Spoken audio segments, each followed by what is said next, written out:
আসসালামু আলাইকুম বন্ধুরা, ফিল্মি দুনিয়া চ্যানেলে আপনাদের স্বাগতম। আজকের এই ছোট্ট ভিডিওতে আপনাদের জানাবো বাংলাদেশের সেই সকল অভিনেতা অভিনেত্রীদের সম্পর্কে যাদের নামের উপর ভিত্তি করে সিনেমার নাম রাখা হয়েছে। এই তালিকায় প্রথমে রয়েছেন জনপ্রিয় চিত্র পরিচালক এবং অভিনেতা হাসমত। ওনার নামে যে সিনেমাটি নির্মিত হয়েছিল সেটি হচ্ছে 1977 সালের হাবা হাসমত। এটার পরিচালক ছিলেন সোহরাব আহমেদ এবং ওনার নায়িকা ছিলেন কবিতা। তারপর রয়েছেন চিত্রনায়িকা টিনা খান। ওনার নামে নির্মিত এই সিনেমাটির নাম ছিল প্রিন্সেস টিনা খান, যেটি 1984 সালে মুক্তি পেয়েছিল এবং এটার পরিচালক ছিলেন আখতারুজ্জামান। ওনার নায়ক ছিলেন ওয়াসিম। তারপর রয়েছেন আমাদের সকলের জনপ্রিয় চিত্রনায়ক সোহেল রানা। ওনার নাম দিয়ে সিনেমাটির নামও ছিল সোহেল রানা, যেটি 1946 সালে মুক্তি পেয়েছিল। খসরু নোমান পরিচালিত এই সিনেমাতে ওনার নায়িকা ছিলেন ববিতা। মাসুম পারভেজ রুবেল, এই জনপ্রিয় চিত্রনায়কের নামে সিনেমার নাম দেওয়া হয়েছিল রুবেল আমার নাম, যেটি 1991 সালে মুক্তি পেয়েছিল। আহমেদ সাত্তার পরিচালিত এই সিনেমাতে ওনার নায়িকা ছিলেন রানী।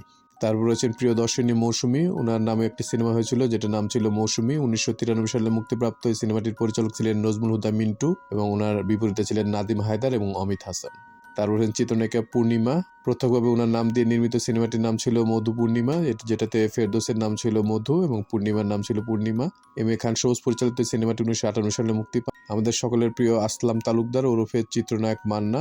ওনার নামে প্রত্যক্ষভাবে একটি সিনেমা নির্মিত হয়েছিল যেটার নাম ছিল মান্না ভাই। এফ আই মানিক পরিচালিত সিনেমাটি 2004 সালে মুক্তি পেয়েছিল। ওনার নায়িকা ছিলেন পপি এবং রচনা ব্যানার্জি এবং ওনার আসল নাম অর্থাৎ আসলাম তালুকদার উপর ভিত্তি করে নির্মিত হয় আসলাম ভাই। এটি ইসমানী আরেফ জাহান পরিচালিত সিনেমাটি 2008 সালে মুক্তি পেয়েছিল। ওনার নায়িকা ছিলেন জনা। তারপর রয়েছেন কণ্ঠশিল্পী মমতাজ।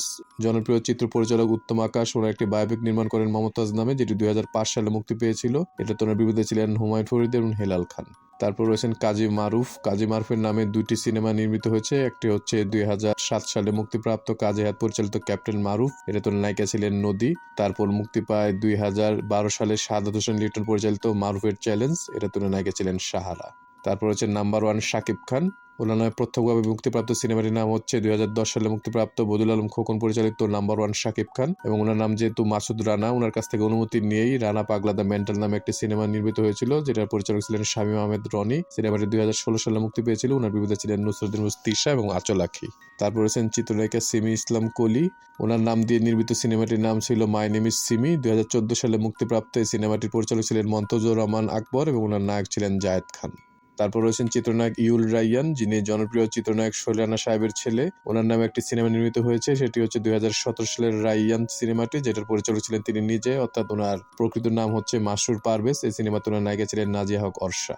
চিত্রনায়ক রাজ ইব্রাহিম, ওনার নামে একটি সিনেমা নির্মিত হয়েছে 2019 সালে মুক্তিপ্রাপ্ত ইমাজাদ পরিচালিত আই এম রাজ, এটাতে ওনার বিপরীতে ছিলেন সাবরিনা মামিয়া। তারপর রয়েছেন হিরো আলম। হিরো আলম নামে নির্মিত সিনেমাটির নাম হচ্ছে সাহসী হিরো আলম। এটি 2020 সালের সিনেমা। এ আর মুকুল নেত্রবাদী পরিচালিত। এই সিনেমাতে ওনার নায়িকা ছিলেন শাকিরা মৌ এবং রাবিনা বৃষ্টি। আরেকজন গুণী অভিনেত্রী রিকিতা নন্দিনী শিমু। ওনার নাম নিয়ে নির্মিত সিনেমাটির নাম ছিল শিমু মেড ইন বাংলাদেশ। এটার পরিচালক ছিলেন রুবায়াত হোসেন। 2022 সালে মুক্তিপ্রাপ্ত এই সিনেমাতে ওনার বিপরীতে ছিলেন মোস্তফা মনোয়ার। দুই বাংলার জনপ্রিয় চিত্রনায়িকা জয়া আহসান। ওনার নাম নিয়েও গত বছর একটি সিনেমা নির্মিত হয়েছে যেটার নাম ছিল জয়া আর শারমিন। এটার পরিচালক ছিলেন পিপলুয়ার খান এবং উনি এখানে একটি বিশেষ চরিত্রে অভিনয় করেছিলেন। এরকম তথ্যবহুল আরও ভিডিও পেতে আমাদের চ্যানেলটি সাবস্ক্রাইব করে আমাদের পাশে থাকবেন। ইনশাআল্লাহ খুব শীঘ্রই দেখা হচ্ছে ভিন্ন স্বাদের নতুন কোনো ভিডিও নিয়ে। আল্লাহ হাফিজ।